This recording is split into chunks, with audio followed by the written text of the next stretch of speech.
We struggled a lot with like lighting and all the type of stuff, but you know what? We're gonna make it work. It's recording and not streaming. That's important. Sorry, I just literally got a text that my sister lost her phone. Hey, say hi to Dummy. Hi, Dylan. Yeah, anyway. So Tulu lost her phone like a dum-dum. Okay, I'm gonna put it. Dummy, can you not make fun of me? I'm not close.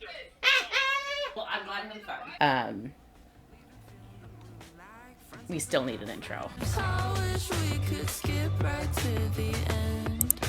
Hi, my name is Dami. I am a writer, and today I'm going to be talking a little bit about how I use psychiatry and psychology in my writing. So, I'm a psychiatrist, and a series that I thought would be fun to do was like a psychiatry and media like sort of series where I could talk about like different characters and their psychological formulation. However, I will not be doing that sort of series, and I do not envision myself ever doing a psychiatry or psychology in media sort of series. While I really do believe that having discussions about mental health representation, maybe characters' diagnoses and how they're portrayed in the media, I think that's an important discussion that we should always be having. I think it can easily get into like dicey water if we start like pathologizing characters' behavior. Because when I'm talking diagnoses or diagnostic criteria in characters or people, a big part of that is the internal experience of that person, right? As consumers of media, we only get as much insight into the internal experience or psyche of a character as much as the writer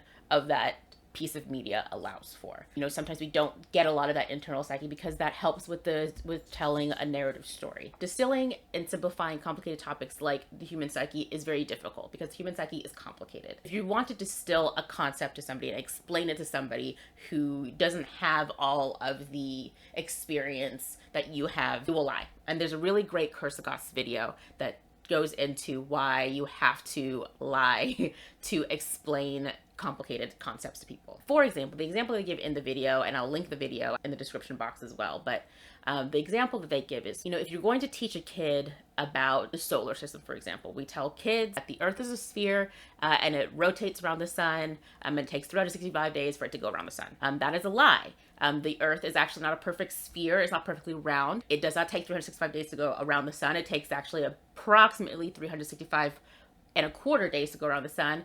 And also, the universe is expanding. Earth's distance from the sun is actually increasing a couple centimeters every single year. And so technically, it takes a little bit longer each year to go around the sun. But I'm just trying to explain to second grade Timmy, like, how the universe kind of works, right? There's no point in me giving all those details. In order to have discussion, like just to have general discussions about things, I can't give you all of the nuance, the details as well, right? If I want to have just a meaningful discussion to talk about something in a useful way, there's no need to necessarily know that it's 365.25 days. Like, it doesn't matter. It just doesn't matter for the sake of our discussion, okay? However, I don't trust y'all. We've all seen it, right? You go into, you know, Twitter or YouTube or whatever, and someone says, I like pancakes, and then you see 25 comments of people who are like, this guy's anti-waffles, unfollow. People just will misread things. There's the, well, actually, or that isn't my experience, so that can't be true. Well, no, it's not everybody's experience. Medicine doesn't deal in absolutes anyway. So I will not be talking about psychiatry in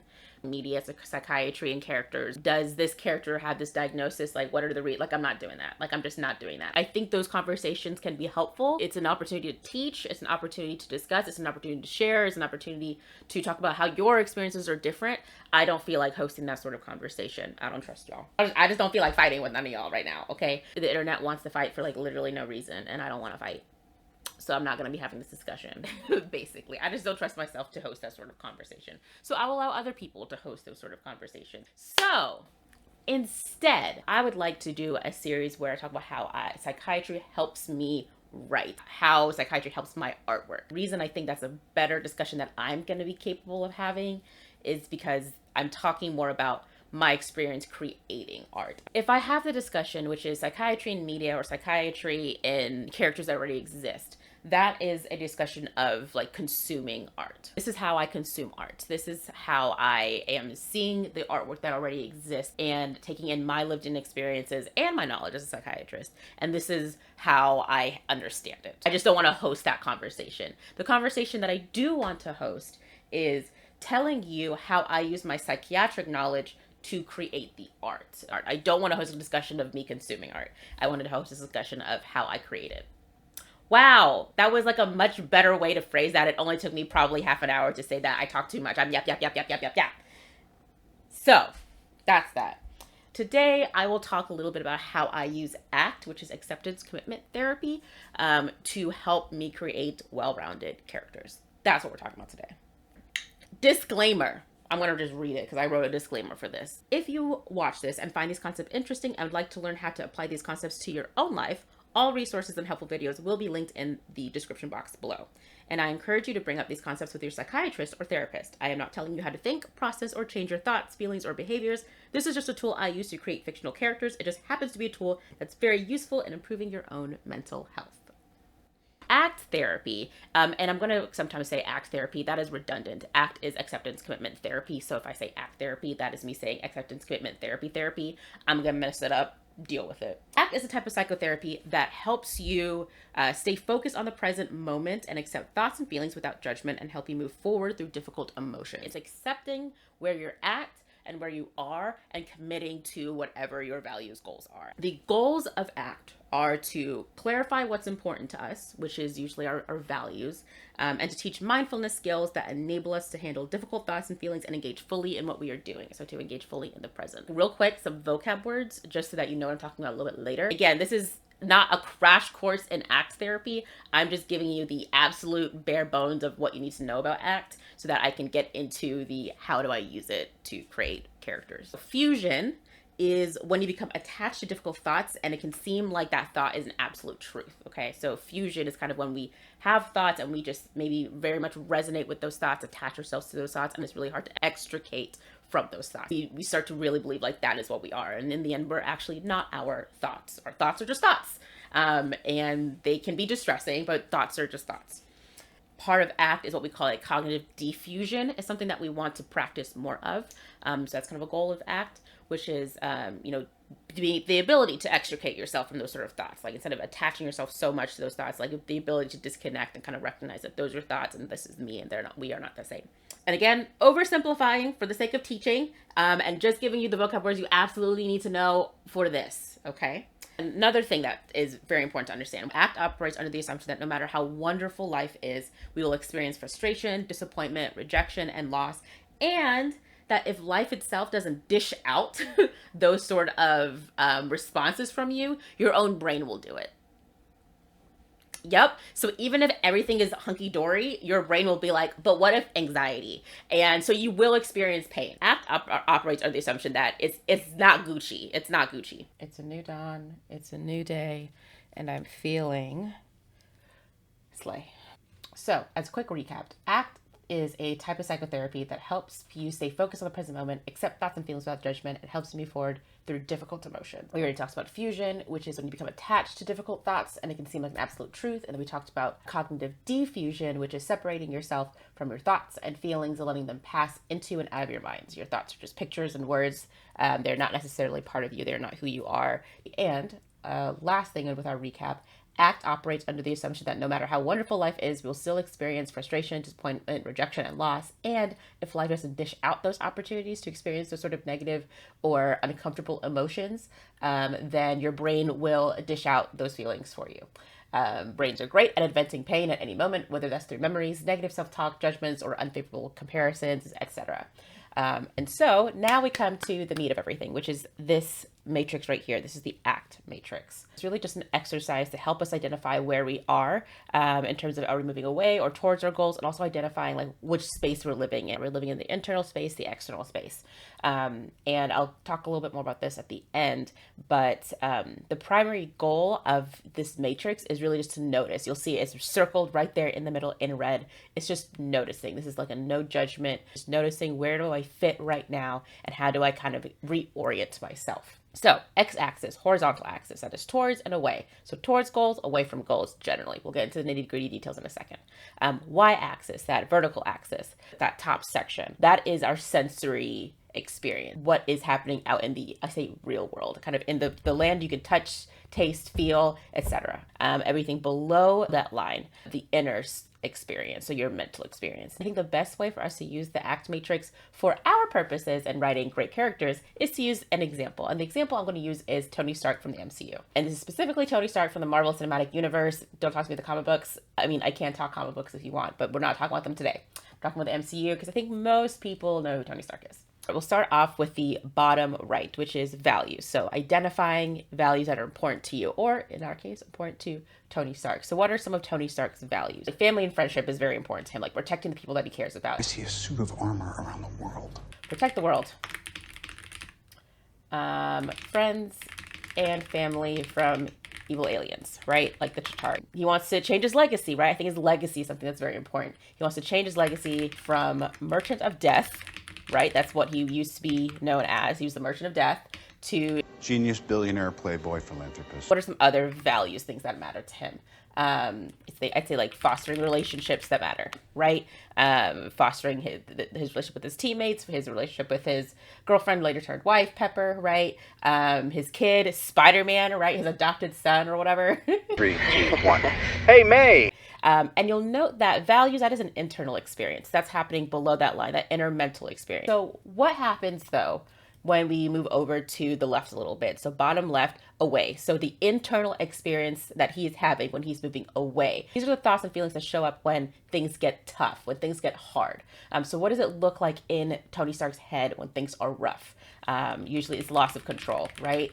I'm thinking like Iron Man 3. I think they make Iron Man 3 clear that he's struggling a lot with like PTSD, feeling alone. Agent Ultron 2, when Wanda, Scarlet Witch, kind of messes with his mind and shows him like his entire like family, like everyone he cares about is dead and it's his fault. Like he feels like he has to fix it. So there's doubt, fear, all of this type of stuff kind of shows up when things get tough. And so that fusion that we talked about earlier, that vocab word, is when it becomes difficult to extricate yourself from that and getting just very stuck, very trapped in that like sensation, that internal experience, right? Let's move up a little bit to the sensory experience. So the way I kind of think about this is, what does it look like when your internal experience is happening? Okay, so we'll start off with goals. Like, what does it look like in the real world when you are moving towards your goal? Protecting the world from the Chitauri and saving the world, fostering relationships that he cares about. What does that look like? It looks like him eating shawarma with his friends. It's like him celebrating wins with his friends. So celebrating wins.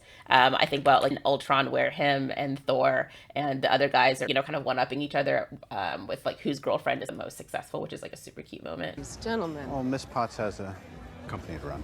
Yes, I'm not even sure what country Jane's in. Her work on the Convergence has made her the world's foremost astronomer. And the company that Pepper runs is the largest tech conglomerate on Earth. It's pretty exciting. There's even talk of Jane getting a, He's with his friends, they're at his place, they're getting drinks, they're like, yip-yapping. And so that's him fostering relationships he cares about. It's celebrating wins with his friends, right? Working in a team, right? Working as a team member and taking orders when appropriate, right? Taking orders from Captain America. Language. And for gosh sake, watch your language. Okay, that's what it looks like when he is moving towards his goals. What does it look like when things get tough and those thoughts and feelings show up? What does it look like? What do I see as like the observer? What it looks like for him to move away is creating an AI villain. Ultron. My fault. Again, we can get into the nitty-gritty details. Technically, Bruce Banner also know he was doing it. Look, I'm trying to help with a concept, okay? And I don't want to use my own characters. So, it looks like creating with an AI villain and not collaborating with the rest of his team. Okay? It's what it looks like. It looks like him freaking out that, oh my gosh, all my friends are going to die. Let me create Ultron real quick. That's not exactly how it went down, but that's basically what happened, right? It looks like him isolating when he's convinced he's dying. He has like a big party because he's pretty sure it's his last party ever. He invites a whole bunch of randos. Now, an important thing here that I want to point out is these two fit, they both fit here. From the outside looking in, as the observing party, as the reader, if I don't actually have any idea what's going on in my character's internal experience and Tony Stark's internal experience, I could see him partying and there's no way for me to know, is he moving towards his goals or away from his goals? Like if I just see him partying with friends, right? However, in Tony Stark's head, the experience of partying feels internally very different. Even though I can look out the window, look at Tony Stark, see him partying, and there's no way for me to know actually like what his internal experience is, right? However, for him, as Tony Stark, it feels different. It feels different if he is partying because he is with his friends, fostering relationships, versus if he is feeling alone, out of control, and so he fixes it with this excessive partying and is avoiding that sort of feeling. And that's important because depending on how you're telling your narrative story, the reader might not know where he is either. In therapy, the goal is in red in the middle. Self as context, noticing where am I? Where do I feel on the map? If you recognize that I'm kind of over here where I'm feeling alone or there's loss of control, and I can see myself making these decisions or doing these things, and it's because I'm over here, well, let's reorient. What would it look like if I'm moving towards my goals? In a writing a book universe, it helps me create multidimensional characters, characters with more than one value, right? Characters with multiple values. I have to think to myself, like, what matters to them? I have to actually really kind of sit down and think about that. I have to think about what do they do? What does this character do when they are moving towards their goal versus what do they do when they're moving away from their goals? Is my character somebody who isolates when they're angry, or is there somebody who actually goes out and like looks for fights? I have to think about that. Like, what would my person do if they felt this way? The second thing that helps me out is actually helping me build a good map for my character development or the character's character arc for that story. In one of my writing updates videos, I talked about how in the book that I'm working on, The Sun Has a Shadow, realizing as I was revising that I didn't see that character kind of complete the character arc on page. I got to the end of the story and realized that even though internally a lot of things had changed for that character, and I think I'd written that like, okay, decently well throughout the story, that wasn't reflected in their behaviors and actions. The thing is, that could be, maybe there's a disconnect that is there because they're kind of stuck in that fusion loop, right? But that was not my intention. My intention was that they'd kind of found a way to break out of that fusion loop and were moving in the right direction. And by changing what this character did, I ensured that that was actually lining up, that they were moving in the direction towards their values and their goals, and the behavior that they took. We saw as the readers, we saw that actually happening too. It wasn't just like this internal feeling that they were moving forward. Even if a character internal kind of dialogue or monologue, we can see the change happening like within them. What about like the choices that they're making? Is that also moving in the right direction? Are they still kind of stuck in that fusion spot where they're kind of stuck in that loop still, even though they maybe want to move that direction, but they can't or they won't, whatever. And so it helps me just better map character development and character arcs for my stories. So that's how I use concepts in ACT and the ACT matrix to help me just flesh out my characters and create more well-rounded characters. If you found this video helpful at all, please like, subscribe, comment, all that good stuff. If there's anything else that you'd like to hear me talk a little bit more about, comment, let me know, and I'll see if that's something that I'm interested in doing a video on. Like I said, I'm not going to be doing an analyze media from like my own framework as a psychiatrist. I just won't be doing that. And it might be just more of like me being a coward. Like I just like can't handle the heat of the internet. Maybe that's why. I'm more than happy to engage in those sort of discussions. Like if someone else is hosting the discussion, I'm more than happy to engage. But I just don't want to host that discussion. I'm scared.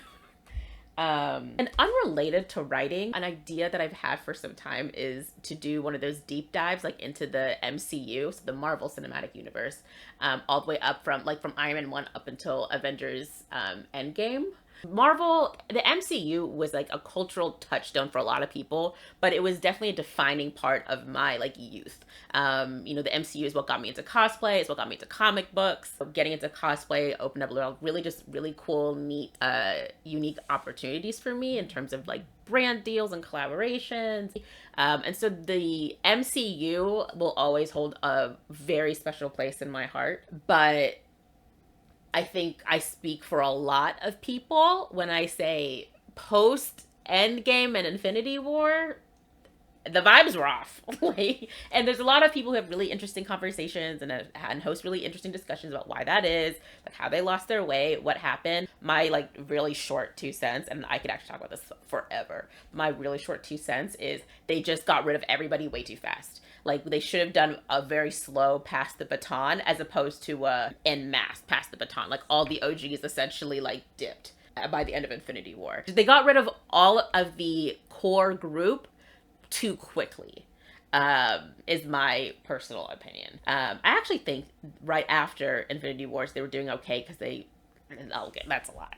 See, I could talk about this stuff forever, but I had this idea, which is to do like a deep dive into MCU up until Infinity War Endgame. Kind of like those, like Mike's, like Pretty Little Liars, Glee ones. Because that's something I could go into stupid depth in, is just let us go through every single movie from Iron Man to Endgame Infinity War, and let's just analyze how we got there. That'd be fun. That'd be a crazy, that'd be, I don't like using that word. That would be a wild project, though. And frankly, one I would not undertake if I was not getting compensated in some fashion. This channel's not big enough for like AdSense or anything like right now. So if you want that sort of content from me, boost me up, hype me up, jazz me up. I'll do it for money because that's foolish, but that would be so fun. Anyway, thanks for being here. Thanks for stopping by. Thanks for liking, for subscribing, for just existing, for watching. I don't care. Do what you want. Live your life. Be happy. Make good choices or make bad ones. Don't make bad choices. I shouldn't condone that. And I say this at the end of every video that it's going to be like such a mess to edit. This one's going to be a mess to edit. I was interrupted 5.5 times. My sister's lost her phone. Everything's a mess. But it's going to be fun. Bye. Oh my gosh. This is going to be so fun to edit. Wow. Okay. Skip right to